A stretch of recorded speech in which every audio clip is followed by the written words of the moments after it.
함께 마음을 모아 새벽 예배 드리시겠습니다. 온 땅이여 여호와께 즐거운 찬송을 부를지어다. 기쁨으로 여호와를 섬기며 노래하면서 그의 앞에 나갈지어다. 감사함으로 그의 문에 들어가며 찬송함으로 그의 궁정에 들어가서 그에게 감사하며 그의 이름을 송축할지어다. 아멘. 찬송가 589장 넓은들의 익은 곡식 589장 부르시겠습니다. 넓은 들의 익은 곡식 황금 물결 뒤치며 어디든지 태양빛에 향기 진동하도다. 무르익음 저곡식은 낫을 기다리는데 때가 지나가기 전에 어서 추수합시다. 추수할 것만은 예예 일꾼 매우 적으니 열심히 있는 일꾼들을 주여 보내주소서. 무르익은 저곡식은 낫을 기다리는데 때가 지나가기 전에 어서 추수합시다. 먼 동틀 때 일어나서 일찍 들에 나가 황혼 때가 이르기까지 추수하게 하소서. 무르익은 저곡식은 낫을 기다리는데 때가 지나가기 전에 어서 추수합시다. 거두들이 뭐든 알고 전국 참고 드리누 주가 베풀 잔치자리 우리 참여하겠네. 무르익은 저곡식은 낫을 기다리는데 때가 지나가기 전에 어서 추수합시다.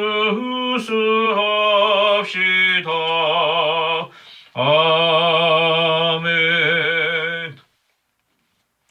369장 죄짐 맡은 우리 구주 369장 부르시겠습니다.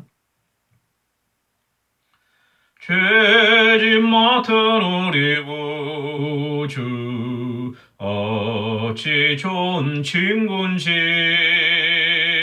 걱정 근심 무거운 짐 우리 주께 맡기세. 주께 고함 없는 거로 복을 받지 못하네. 사람들이 어찌하여 아랠 줄을 모를까. 시험 걱정 모든 괴로움 없는 사람 누군가. 부질없이 낙심 말고 기도 드려 아뢰세. 이런 진실하신 친구 찾아볼 수 있을까.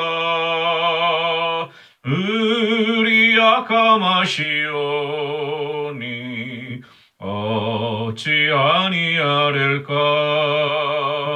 그 근심 걱정 무거운 짐 아니 진짜 누군가 피난처럼 우리 예수 주께 기도드리세 세상 친구 멸시하고 너를 조롱하여도 예수 품에 안기어서 참된 위로 받겠네. 아멘. 하나님의 말씀은 구약성경 시편 94편 말씀입니다. 시편 94편 말씀인데요. 오늘 좀 구절이 길기 때문에 23절 끝까지 보지를 않고요. 1절에서 11절까지 말씀만 같이 보도록 하겠습니다. 시편 94편 1절에서 11절까지 말씀입니다. 여호와여 복수하시는 하나님이여 복수하시는 하나님이여 빛을 비추어 주소서. 세계를 심판하시는 주여 일어나사 교만한 자들에게 마땅한 벌을 주소서. 여호와여 악인이 언제까지 개가를 부르리까. 그들이 마구 짓거리며 오만하게 떠들며 죄악을 행하는 자들이 다 자만하나이다. 여호와여 그들이 주의 백성을 짓밟으며 주의 소유를 공고하게 하며 과부와 나그네를 죽이며 고아들을 살해하며 말하기를 여호와가 보지 못하며 야곱의 하나님이 알아차리지 못하리라 하나이다. 백성 중에 어리석은 자들아 너희는 생각하라. 무지한 자들아 너희가 언제나 지혜로울까. 귀를 지으시니가 듣지 아니하시랴. 눈을 만드시니가 보지 아니하시랴. 묵백성을 징벌하시느니 곧 지식으로 사람을 교훈하시느니가 징벌하지 아니하시랴. 여호와께서는 사람의 생각이 허무함을 아시느니라. 아멘. 오늘 땡스기빙 다음 날 애프터 땡스기빙 데이가 되겠네요. 오늘도 일 안 나가시는 분도 계시고 또 오늘 또 사업장으로 일터로 출근하시는 분도 계실 텐데 감사절에 하나님께서 베푸신 은혜와 또 기쁨과 감사가 충만한 하루가 되어지기를 원합니다. 오늘은 시편 94편 말씀으로 잠시 은혜 나누도록 하겠는데요. 오늘 말씀은 23절까지 말씀으로 조금 분량이 길어요. 그래서 11절까지 말씀만 저희가 같이 읽었는데 주로 이 1절에서 11절까지는 하나님을 대적하고 하나님의 백성들을 핍박하는 그러한 어떤 반역하는 무리들에 대한 하나님의 심판을 강구하는 청원하는 그러한 내용이 되겠고요. 12절에서 23절까지 말씀은 왜 하나님이 사랑하는 자녀들에게도 어려움이 있고 또 징계와 또 고난이 따르는가. 그렇지만 하나님께서 그 고난 가운데서도 건져주실 것을 믿고 간구하는 또 그러한 내용이 있습니다. 먼저 1절에서 11절까지 말씀을 보도록 하겠습니다. 1절 말씀 보니까 복수하시는 하나님이여 복수하시는 하나님이여 빛을 비추어 주소서. 강조해서 두 번씩이나 복수하시는 하나님 이렇게 기록하고 있어요. 많은 세상 사람들이 특히 이제 요즘 들어서 점점 그 인간들의 그 권리와 인권이요, 그 다음에 또 자유와 어떤 그런 인본주의 사상이 팽배해지는 그런 포스트 모더니즘 시대에는요, 참 우리가 듣기에 거북한 그런 표현이죠. 복수하시는 하나님. 아니 하나님이 사랑하시고 인자가 많으시고 자비하신 하나님은 용서하시는 하나님이래야지. 우리가 그렇게 배우잖아요. 그래서 용서하시는 하나님인데 어떻게 복수하시는 하나님인가 이렇게. 근데 저희들이 그 성경을 읽을 때 한 가지 좀 깊이 생각해야 될 것이 성경에 있는 말씀은 모두가 하나님의 영감으로 기록되어진 하나님 말씀입니다. 1.1획도 변함없는 하나님의 말씀이라서 성경에 용서하시는 하나님이 있지만 또 복수하시는 하나님도 있어요. 그럼 우리가 이 말씀도 그대로 받아들여야 되는데 우리 어떤 그 호불호에 따라서 이 말씀은 뭔가 좀 잘못된 표현이고 이 말씀은 뭐 용서하시는 하나님은 참 언제 들어도 좋은 표현이고 이렇게 우리가 취사 선택을 할 여지가 없어요. 왜? 하나님의 입에서 나온 말씀이기 때문에 그런 건데 또 어떤 분들은 그래요. 구약 시대의 어떤 하나님들은 유대 민족의 하나님이고 또 심판하시는 하나님이고 그런 공의로운 하나님이지만 예수님께서 십자가에서 우리의 구속 사역을 이루신 후에는 신약의 시대고 은혜의 시대니까 이제는 용서하시는 하나님이고 사랑하시는 하나님이다. 이렇게 애써서 구별하려고 하니까 그러면 이제 어떻게 되나 하면은 구약의 하나님처럼 복수하시고 뭐 전쟁에 능하신 하나님, 싸우시는 하나님이 아니고 우리를 너그럽게 이해하시고 용서하시고 사랑해 주시는 하나님이다. 이렇게 두루뭉술하게 넘어가요. 물론 하나님 용서해 주시고 우리를 사랑하시는 하나님 맞습니다. 근데 그 용서의 기반이 무엇이냐?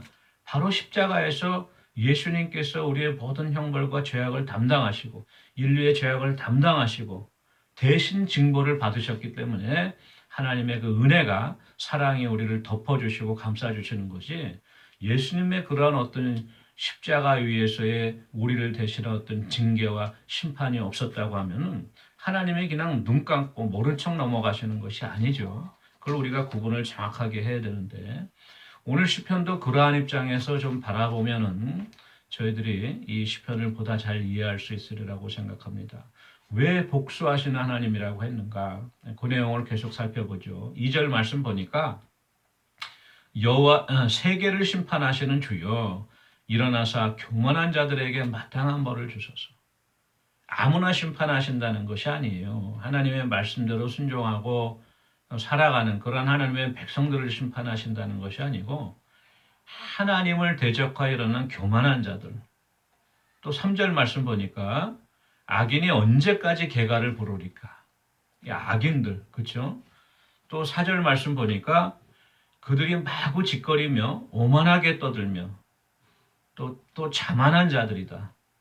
예. 쉽게 얘기하면 아예 하나님이 어디 있냐? 예. 내 주목을 하나님을 믿으면 차라리 내 주목을 믿어라. 이런 사람들 있죠. 예. 애써서 하나님을 부인하고 예.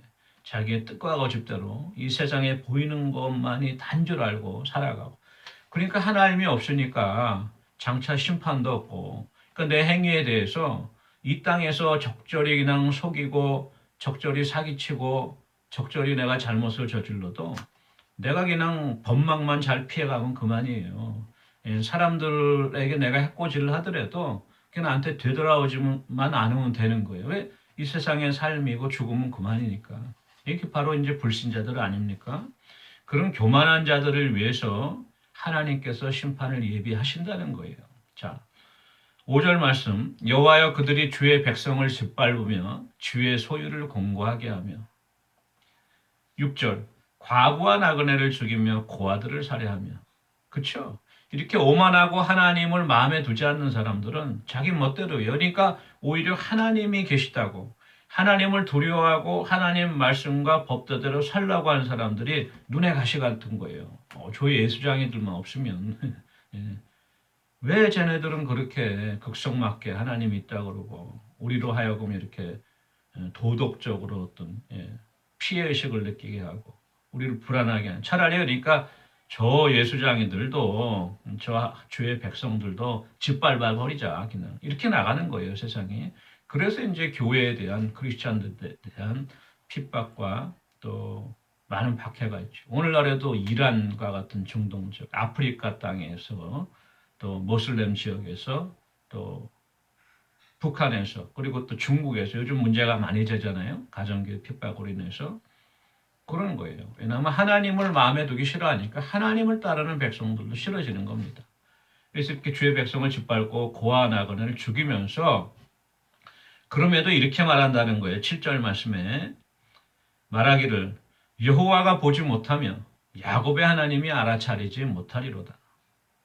하나님께서 내가 이렇게 아무리 잘못해도 하나님이 설마 하나님을 아예 인정을 안 하니까 그건 무슨 상관이 있겠냐 이렇게 나가는 거예요.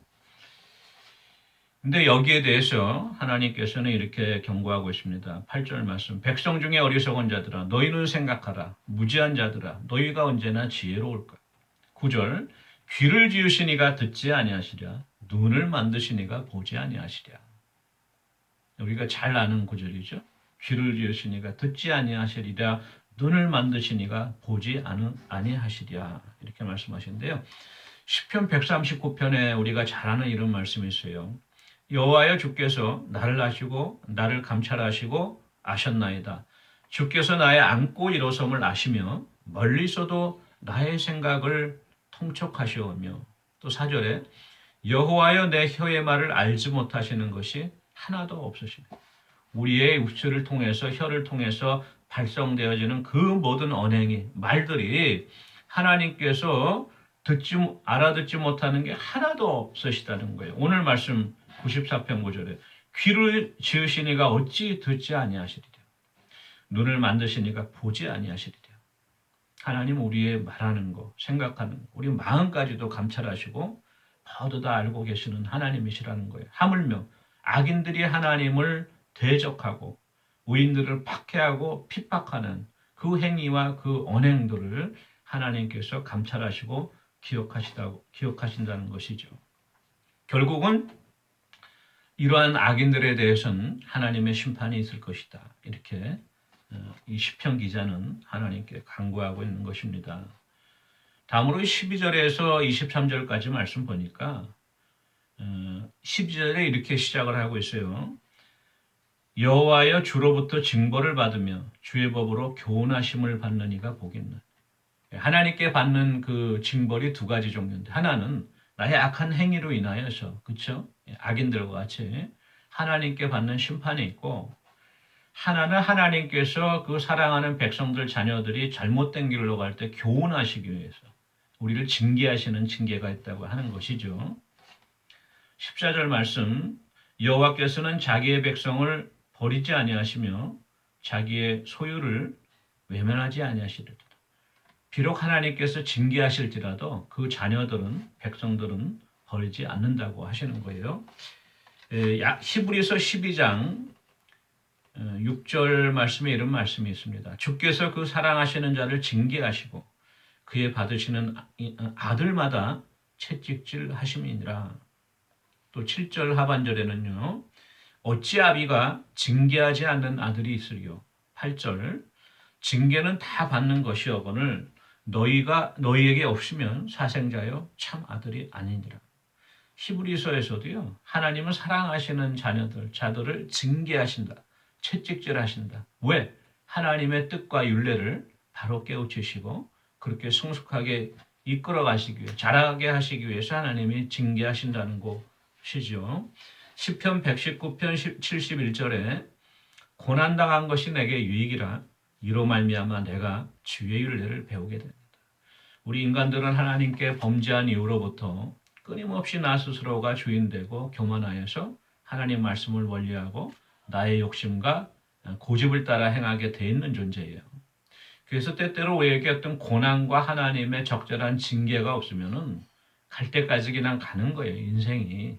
그렇기 때문에 하나님께서 저희들에게 때로는 고난도 허락하시는 것이죠. 고난도 내게 유익이라. 그렇지만 하나님이 사랑하는 자들에게 버리지 아니하시고 끝까지 붙드시는 은혜가 함께하는 것이죠. 마지막으로 18절, 19절 말씀 보시면요. 여호와여 나의 발이 미끄러진다고 말할 때에 주의 인자하심이 나를 붙드셨사오며 내 속에 근심이 많을 때에 주의 위안이 내 영혼을 즐겁게 하시나이다. 혹시 오늘도 내가 처한 상황과 환경이 또 나의 어떤 가족들에게, 자녀들에게, 나의 일터와 직장에게 처한 상황이 한 발짝만 내가 잘못 디디면 미끄러지듯이, 아니면 지금 벌써 미끄러져 갖고 가까운 데 없이 추락하고 내려가신다고 생각하시는 분이 있을 수도 있어요. 그렇지만 그때 바로 주의 인자하심이 나를 붙드시며 하나님이 손 내밀어서 우리 손을 꽉 붙잡아 주시고 미끄러져서 완전히 떨어지지 않게 낭떠러지게 붙잡아 주시고 다시 일으켜 주시는 은혜를 기억하시기 바랍니다. 19절 말씀에 내 속에 근심이 많을 때에 주의 위안이 내 영혼을 즐겁게 하시나요. 내 생각에 근심이 많고 세상 염려가 많으면요. 암만 어떤 세상 사람들의 위로의 말이나 또는 어떤 내가 따로 나의 어떤 시선을 다른 곳으로 돌려서 즐겁게 하기 위해서 아무리 재미있는 예능 프로그램을 보고 유튜브를 보고 오락 프로그램을 보더라도 내 마음속에 깊은 그 근심이 사라지지 않습니다. 그 근심을 위로해 주시고 붙잡아 주시고 해결해 주실 분은 오직 하나님 한 분. 그래서 주의 위안이, 주의 위로하심이 우리에게 함께 하실 때는 오히려 그 근심이 변하여서 기쁨이 되고 찬양이 되고 내 영혼이 즐거워진다고 하는 것이죠. 이러한 풍성한 은혜가 오늘도 저와 여러분에게 함께 하기를 원합니다. 우리 같이 기도하는 시간 갖도록 하겠습니다. 올 한 해 동안 저희들의 교회와 또 가정에 또 사업장 위에 베풀어 주신 하나님 은혜에 먼저 감사드리는 기도 드리기 원하고요. 우리 주일 예배를 위해서 11월 마지막 주일 예배인데요. 주일 예배를 위해서 기도해 주십시오. 하나님이 기뻐 받으시는 영과 진리로 드리는 참 예배가 되게 하시고 또 말씀 증거하시는 목사님 성령 충만하셔서 능력 있는 말씀 증거하시고 예배를 돕는 모든 봉사자들의 손길을 기억해 주셔서 섬김의 기쁨과 또 감사가 넘치도록 우리 위해서 같이 기도하시겠습니다. 사랑해 주님 은혜를 감사합니다. 2025년도 한 해 동안도 저희들에게 베풀어 주시는 은혜 감사합니다. 우리가 만입이 있어도 하나님 은혜에 감사하지 못하고 우리가 찬양을 드리지 못합니다. 우리의 안고 서심을 아시고 생명과 호흡을 주장하시고 매일 일용할 양식으로 붙들어 주시고 자녀와 건강을 지켜주시고 교회도 붙잡아 주시고 인도해 주시는 하나님 은혜에 감사하고 그저 감사합니다. 특별히 우리 추수감사절 우리 연휴를 맞이하여서 그 감사의 기쁨, 그 감사의 찬양 하나님 앞에 더욱더 드려지기를 원합니다. 주님 감사합니다. 아버지 감사합니다. 아버지 또한 11월 30일 우리 주일 예배를 위해서 기도합니다. 하나님 받으시기에 합당한 예배, 우리 온 마음으로 드리는 예배, 우리가 마음을 같이하여서 하나님께 드리는 찬양의 제사, 기도의 제사, 또 말씀의 은혜가 넘치는 예배 되게 하시고 우리 목사님 성령 충만하셔서 능력 있는 말씀으로 선포하시고 우리 모든 성도들이 아버지 은혜 받는 귀하는 또한 예배의 시간 말씀의 은혜가 있게 하시며 우리 돕는 손길들 봉사자들 기억하여 주시옵소서. 그 모든 섬김의 순간순간마다 성령님 동행하여 주시고 섬김의 기쁨과 위로와 기쁨이 넘쳐나게 하여 주시옵소서. 감사드리고 예수님 이름으로 기도합니다. 아멘. 우리의 마음에 근심이 가득할 때에 우리의 발이 미끄러지는 것 같을 때에 하나님의 인자하심이 우리를 붙잡아 주시고 하나님의 위로하심이 우리에게 다시금 기쁨을 주시는 줄 믿습니다. 그러한 기쁨과 은혜를 오늘도 충만해 주시옵기를 바라고 예수님의 이름으로 기도합니다. 아멘. 오늘도 복된 하루 되시기 바랍니다. 개인 기도하시겠습니다.